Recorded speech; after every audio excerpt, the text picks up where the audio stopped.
Hello, in this video, much like the last video, I hope to discuss a slight reflection I had on some imagery again on the opening sequence of another classic, this time the Thousand and One Nights, translated by Powers Mathers.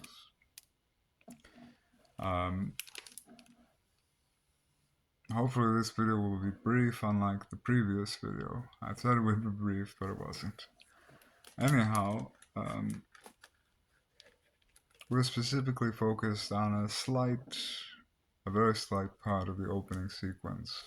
And the argument we're going to put forward is that there seems to be some parallel between the imagery provided in the 13th and 17th chapters of the Revelation of John in the New Testament and some imagery in that opening setting of the stage for the reciting of the individual stories in the coalescing of folkish Arabic and Persianate elements that is the Thousand and One Nights. And yes, it is very strange if you just heard that sentence. That idea is very strange, but I would claim beforehand that it's on a basis of purely image borrowing, just stylistic borrowing, that there might, in the slightest smidgen of a chance, have been perhaps borrowing or at least correspondence of some sort. And I will also disclaim that I did submit this idea before I present to you the evidence. I presented the evidence to a scholar who is renowned in the field of the Thousand Nights and One Night. And he was very polite, he responded very quickly, but he did dismiss the idea as being highly improbable, as it is. But it was curious that in his response he started by saying, "I'm very, hesitant to discuss this or to have delayed discussion with it." And I do think that he said that, and it was very strange. I didn't know why he said that at first, but I think he said that because perhaps he thought I was coming at it from a religiously dogmatic or zealous sort of mindset that sees, typologies and connections and everything. And because he didn't really address the evidence itself, he just said, "Well, it's not quite feasible, and I don't want to get tangled in it." That's basically what he said. And I think he was saying that in the thought that I might have been kind of dogmatic or argumentative and not critically um, engaged with the material. So that's just a disclaimer that I'm just someone who saw who had fire off in their head say, "Hey, that seems slight. That reminds me of something. Why does that remind me of something?" And it occurred to me, and I just wondered if it was a possibility, and I would enjoy sharing the possibility. So, with all that preamble out of the way, we can start. And I guess I can preface and set the scene. I don't know if I'll really quote anything directly, but in the Thousand and One Nights, two princely brothers are disgraced for various reasons in their kingdoms, and they flee. They're on the run, you know, or they're in exile, I suppose, self-imposed exile, and they come to a meadow, and they're by the meadow, and I'll quote this, I suppose.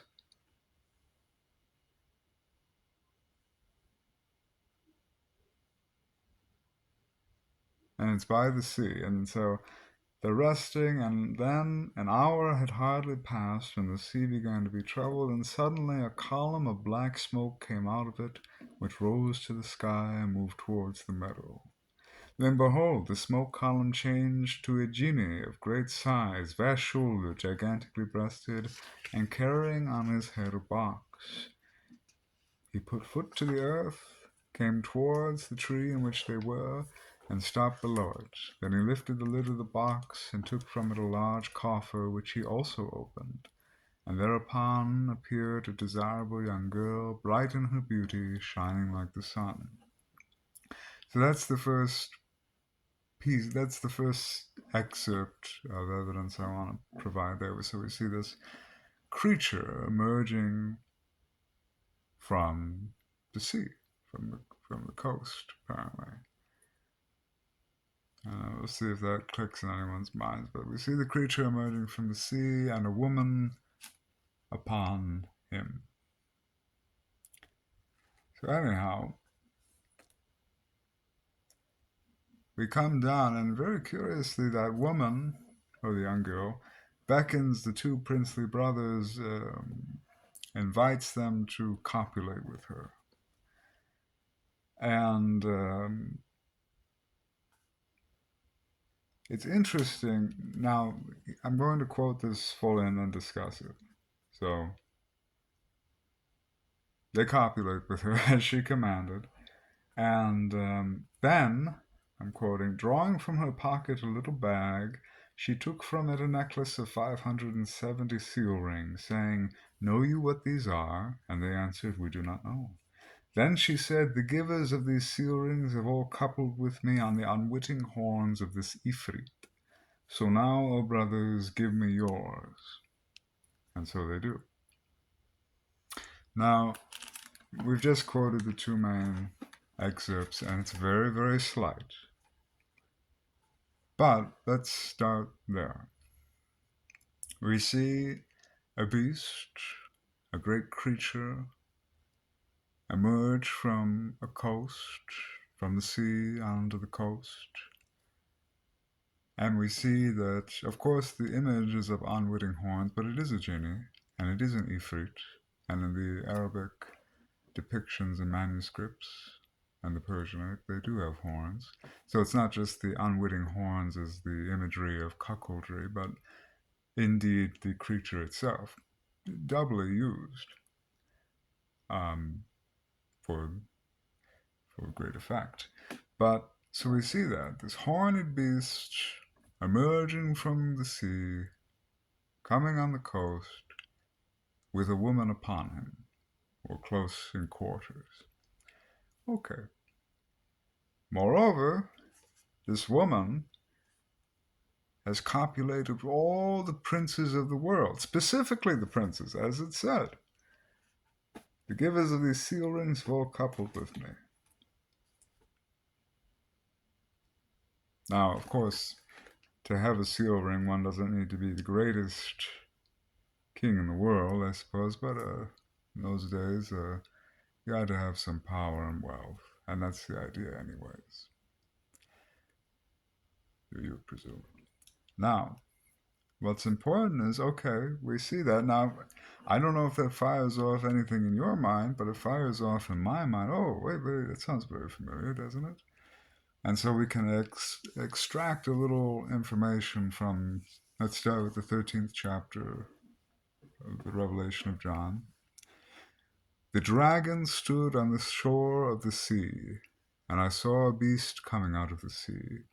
It had 10 horns and 7 heads. So that's just a slight imagery correspondence of this beast emerging out of the sea, a horned beast. And then chapter 17. So one of the 7 angels is showing John in the spirit, the great prostitute who sits by many waters. With her the kings of the earth committed adultery. A woman sitting on a scarlet beast that had 7 heads and 10 horns. The great prostitute or whore of Babylon. Now, it's very, suggestive to say, wow, we have here in the 1001 Nights, the Jinni, the Ifrit, the horned beast emerging from the sea onto the coastline, with a woman of great beauty upon, well, really almost upon his horns, but upon his head, and in close quarters with him, anyways, uh, copulating with whom? The princes of the world, or the wealth of the world, however you want to say it. And that seems, if not just a very curious, spontaneous reproduction of similar imagery, then possibly a totally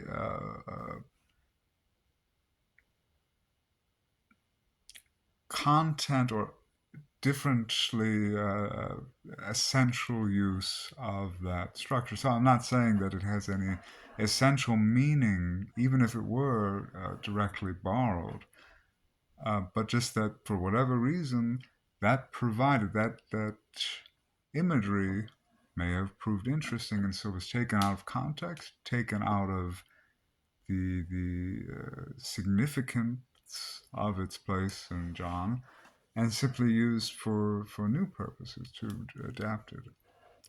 And again, that is a very, very, very big stretch, but it is interesting. It is an interesting idea, and moreover, the tone of The Thousand and One Nights, at least as it starts, is extremely, in the old peasant way, very misogynistic. And I say old peasant way because I remember reading that in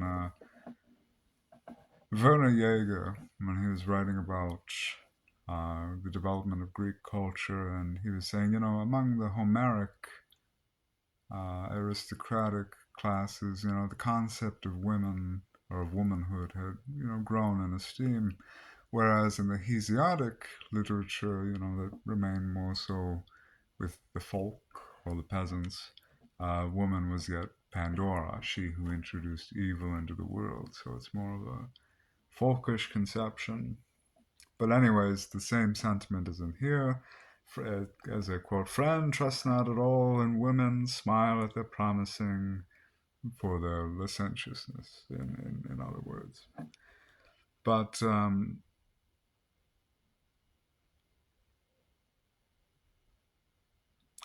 that's really all I have to say on this topic. Again, it's very slight, but I think that there might be a little something to it. A little something to the correspondence of this bejeweled young woman. There was some description of her great luminescence, which almost reminds one of the description of the Queen of Heaven, who was assaulted, of course, by the red dragon. But, anyways, and you could, well, let's not stretch it, but the Ifrit here is accused of thieving her away. But, anyways, it doesn't matter. The interest lies in those two small little excerpts that maybe, just maybe, um, some imagery from the Revelation of John might have had contact with the uh, compiler or author of The Thousand and One Nights. Up to you to use that in your day as something fun to think about. Thank you for taking the time to watch, and I hope it was enjoyable. If not a bit, if not a bit uh, stifling in its delivery, but thank you. And I do wonder, at least just I'll end it with this very briefly on the question of spontaneity of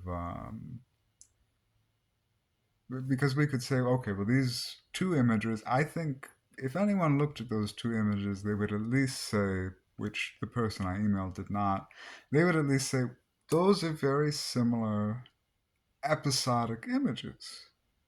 This beast, this horned beast rising from the sea with a disreputable woman upon them, right? Who is then copulating with the princes and wealth of the world. You would at least say, in its most stripped down elements, there seems some parallel. At least that the imagery has correspondence. But then, of course, it could have been two entirely separate developments that led to that, or shot out of the artist's head at any moment. It just came that way in totally different context. But there is, in my mind, it's not unfeasible because references to Christianity are not lacking. For example, in Islam, I mean, not at all in Islam whatsoever. Jesus and Mary are talked of in the Quran itself. Jesus, I think it was the breath of Jesus Christ, is referenced, I believe, throughout Persian poetry. I remember reading that in the Rubaiyat, translated by Fitzgerald, as used by Omar Khayyam, the Persian poet. But anyways, so this idea that there could not be a transmission of these episodes, of these, especially the Revelation of John, is extremely rich in symbolism, and often symbolism, uh, so to say, when it loses its contextual meaning, there still remains a beautiful adornment or a drawing embellishment. It's ornate when it's devoid of its reference, and so it could still survive as a touch of style that someone would hear and say, "Wow, that I would want to use just the sign and not what it refers to." But well, we'll leave that at that because there's not much more to discuss, and it is very flimsy. But I thank you for your indulgence, and I hope that it stirs you to look for odd and probably non verifiable connections.